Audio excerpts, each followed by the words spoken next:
Welcome to Terra Juno Painting Stuff.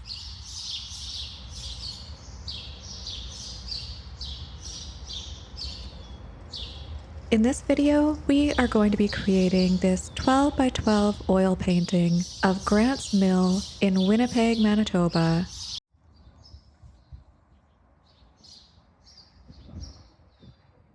There's pretty much a scene to paint everywhere you look in this park. It is beautiful. There is a little creek called Sturgeon Creek running through it, and it connects to the Assiniboine River. And there's just lovely cottonwood trees growing everywhere. Unfortunately, there's also baby ducks, so we have to be really careful about where we set up because Emily is a little bit too interested in the ducks. And yeah. Grant's Old Mill connects with Woodhaven Park along the Sturgeon River. Emily and I walked along each side of the river looking for a good place to set up. Unfortunately, this park is not an off-leash park. It's like dog on leash only, and she is not very good on a leash. So there was a lot of getting tangled up going on. I think you might live here now, baby. I was really interested in painting this mill called Grant's Old Mill, which is a replica of Métis leader Cuthbert Grant's flour mill, which was the first water-powered mill in Western Canada. I'm back in my car because it is the only place quiet I can talk where the dog is calm. I think I'm going to go under the bridge just because there is rain forecasted and there is a parking lot and a bathroom near that bridge. So it'll be a nice place to stay dry. And there's also a little place where Emily can get in the water and cool off. This is a pretty nice composition. Although this is a bit of a sketchy spot, as under bridges tend to be. But you know what? I've painted in worse. And honestly, nobody's sitting here smoking crack, so it does smell a bit.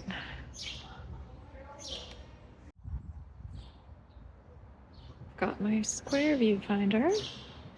I'm starting by gridding off my panel the same proportions as my viewfinder with a graphite pencil, and then I'm just doing a very quick graphite pencil sketch to get the main elements onto my panel. And I don't go very detailed with these drawings, and things often get moved around anyways as I'm working, and as you're filling in with tone and color, you decide something else works better in that place. So the drawing is just a suggestion of where things are happening.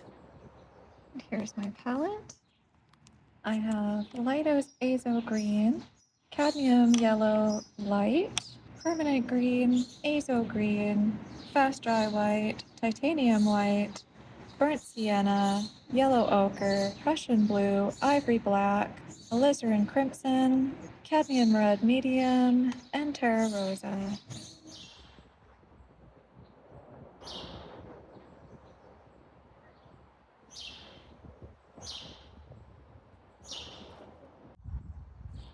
I'm starting with a bright, highly textured color wash using a little bit of the solvent-free medium, and I'm going to see how far I get before either the light changes too much or Emily's patience wears out. There are so many different shades of green in this scene. There's a lot of yellow in this scene, so I'm going to wash it with yellow ochre, azo green, black.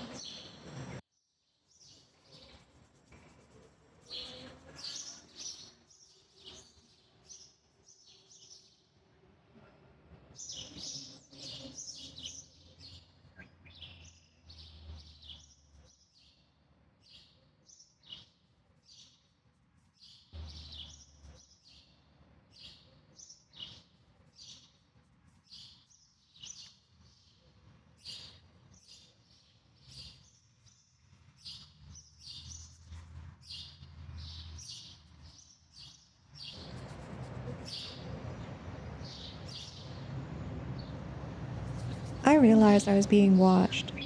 As soon as I put the camera on him, he ran away.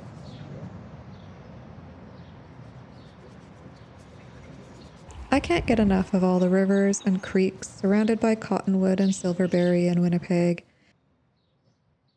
It's just beautiful.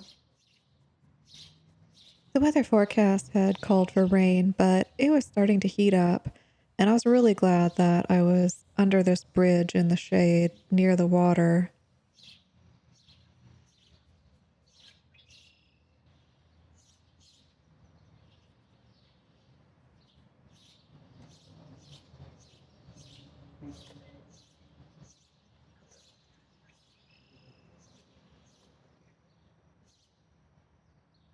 So, a bit more about this mill and Cuthbert Grant. He was born in 1793 in Saskatchewan to a Scottish father and a Métis mother. And when his father died, he requested that Grant be sent to be educated in Scotland. And he returned to Canada. He went to Montreal in 1812, and he earned the respect of the Métis people, who at that time felt that their way of life was under threat. And he was appointed Captain General of all the Métis. He ended up leading them to battle victory on June 19th in 1816 in the Battle of Seven Oaks, where they pushed out a band of settlers and seized Fort Douglas. And that was when they asserted themselves as the new nation and flew the Métis flag for the first time. This mill is a replica that was built in 1975, and the actual location of the original mill isn't known. It was an unsuccessful business for Grant because it kept getting flooded out on the Sturgeon River, and he eventually created a windmill and founded Grant Town. It never did rain, but it did get to be 30 degrees Celsius. And then Emily and I decided to pack up and get some lunch. It was starting to get really hot, and I wanted to make sure that we were out of the car and out of the heat before it got too much for Emily. I got up to painting my initial wash.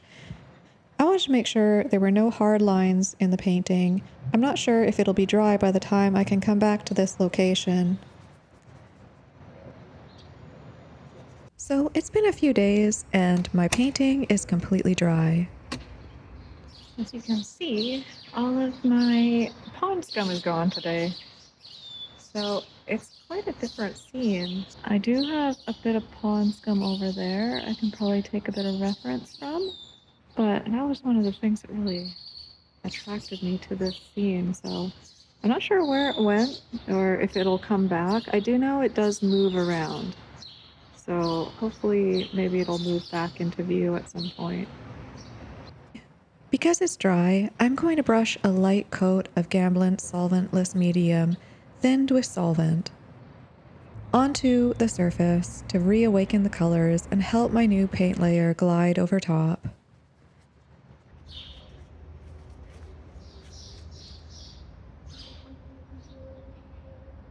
So Emily is a very energetic dog. She is not used to being on a leash at all times. She is a rescue and she comes from a very isolated place in northern British Columbia. Being in a big city like Winnipeg has been very different for her. Before I could get her to settle down so that I could paint, we did about 2 hours of running and walking in the park to get rid of some of her extra energy. But she was still very unsettled today. The vibe in the park was very different from the last time we were here, and Emily did not like it.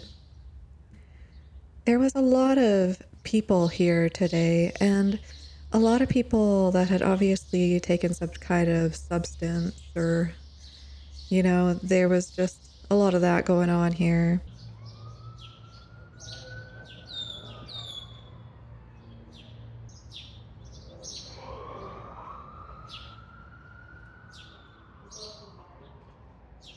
I kind of liked the effects I was getting of working in multiple layers. Because my first layer had dried, I was working over top of a paint layer that was already fixed and set down. Although I was trying to retain a lot of the brushstrokes and texture from the first layer, I did like the brighter color and opacity I was getting in the sky and background. Just the layering of the paint looked really interesting, and I kind of liked that effect.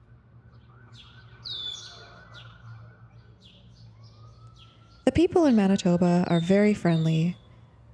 It even says so on their license plates. I was under the bridge, and a very friendly man offered me some company, along with an assortment of vices to share with that company. I politely declined and decided it was probably time to get going. I am going to finish this one on the porch. So I am basically going to be working from my memory and imagination, which is pretty much fine because my pond scum was gone anyways, and I was going to have to make things up regardless. So, while no one was coming up on my porch and offering me a good time and illicit substances, I just wasn't feeling it. I really love to be on location, and I just love the experience of being there and having that firsthand information to paint from. So I waited a few hours and went back during a rain and thunderstorm, and the place was a lot less busy. There was still some activity, but it was much calmer. I had to deal with some different lighting, and it rained so much, but the rain actually started to bring some of my pond scum back to the surface, so that was really great. And I was able to use a bit of it as reference.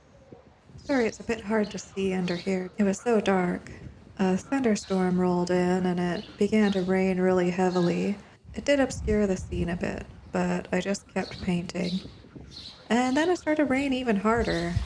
But it eventually cleared up and the sun came back out and it was beautiful.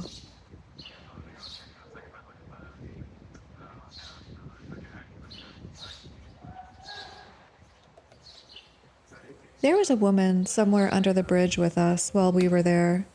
I never did see her, but I could hear snippets of her voice singing and talking to herself.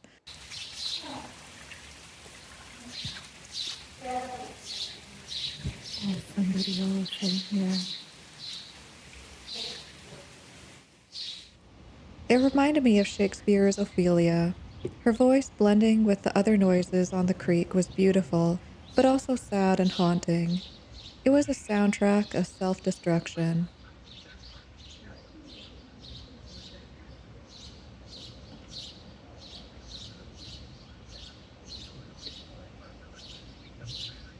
I'm using titanium white, azo green, and permanent green for the pond scum. The pond scum takes on the cool blue of permanent green in the shadows and the bright acidic yellow of azo green when the sun hits it.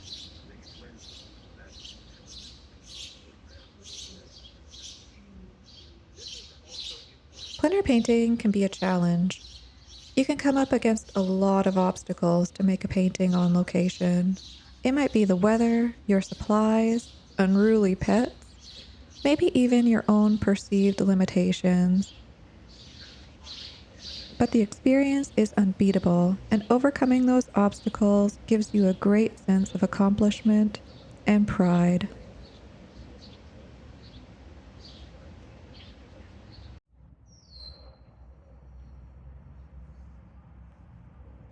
Thank you so much for joining me for another plein air adventure. I hope you have a great week, and I hope you paint something beautiful.